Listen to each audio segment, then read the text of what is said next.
Ciao a tutti. Nel vasto panorama delle relazioni umane, la figura del narcisista emerge con particolare evidenza, spesso lasciando dietro di sé una scia di sofferenza e di confusione.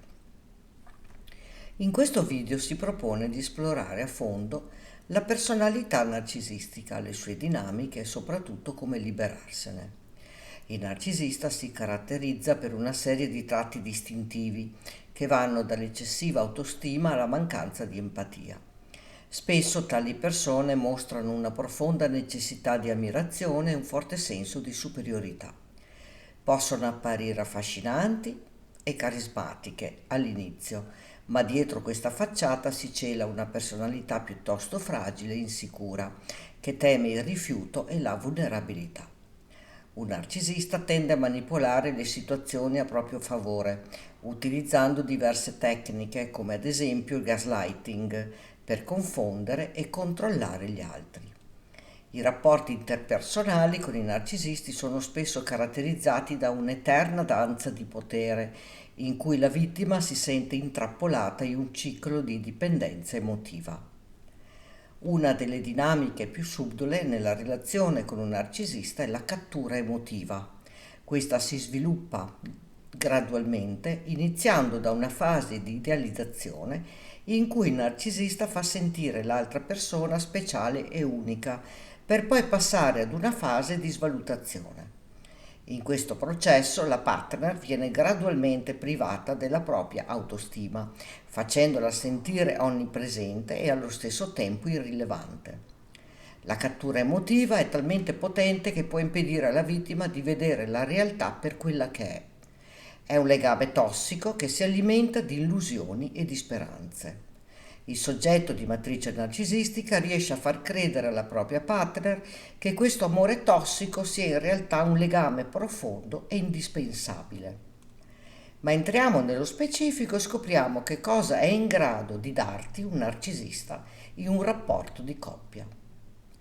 Insulti, critiche, svalutazioni, umiliazioni, manipolazioni, abusi psicologici, abusi fisici, ostilità, incoerenza, indifferenza, cattiveria, sadismo, egoismo, rancore, rabbia, controllo, possesso, aggressività, prepotenza, assenza di amore, assenza di empatia, invidia, sfruttamento, diffamazioni, denigrazioni, solitudine, infelicità, tristezza, depressione.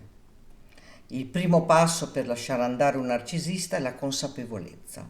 Comprendere di essere coinvolti in una dinamica malsana è fondamentale.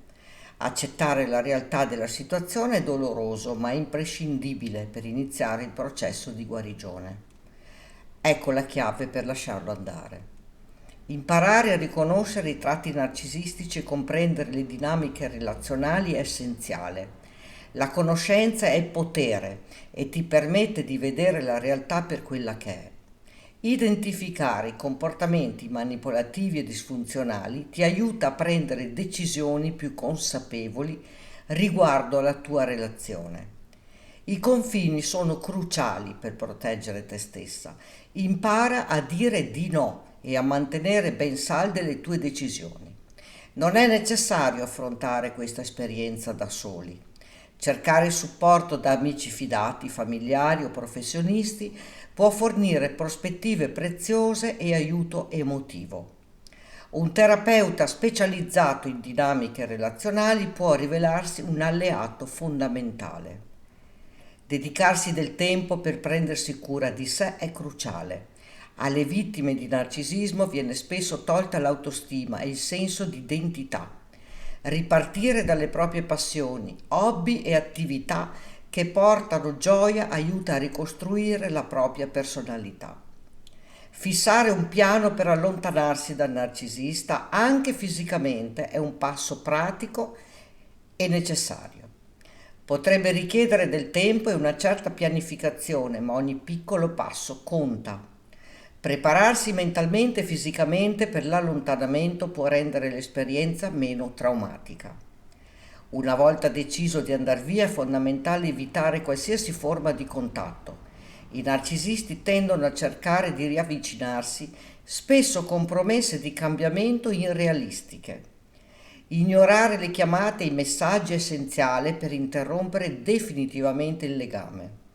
Dopo averlo lasciato andare, il passo successivo è concentrarsi su se stessi, investire in relazioni sane e reciproche e dedicarsi su obiettivi personali, professionali e di crescita emotiva. Aiuterà a ricostruire una vita soddisfacente e autentica. Riconoscere i segnali di allarme, stabilire i confini, cercare supporto e prendersi cura di sé sono tutti passi fondamentali per chi desidera liberarsi da una relazione tossica.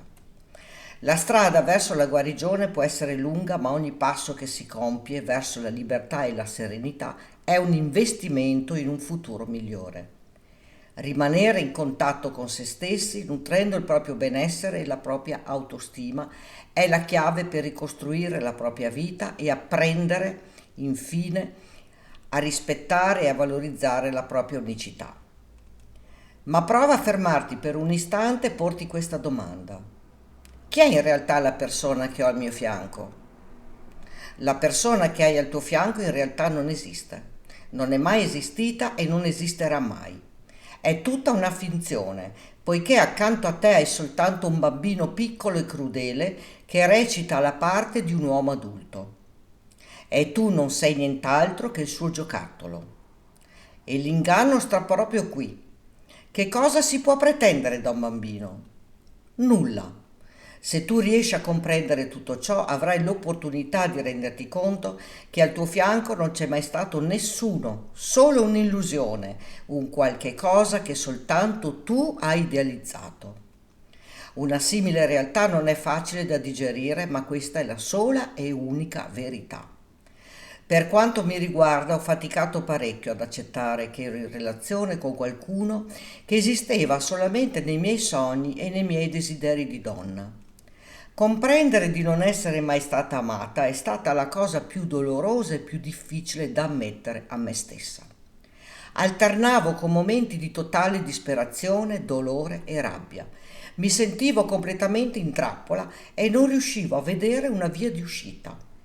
Ma poi è scattato in me il desiderio di vivere la vita, che merito, che tutti noi meritiamo. Perché tutti noi abbiamo il diritto di essere amati e rispettati per ciò che siamo realmente, senza doverci nascondere da noi stessi, perdendo la nostra identità.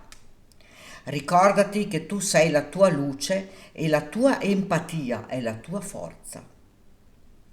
E tu che cosa ne pensi? Racconta qui sotto nei commenti. Puoi condividere questo video per dare maggiore informazione ad un pubblico più vasto. Ricordati di iscriverti al canale e di attivare la campanella, così potrai ricevere le notifiche dei nuovi video. Grazie per avermi seguita.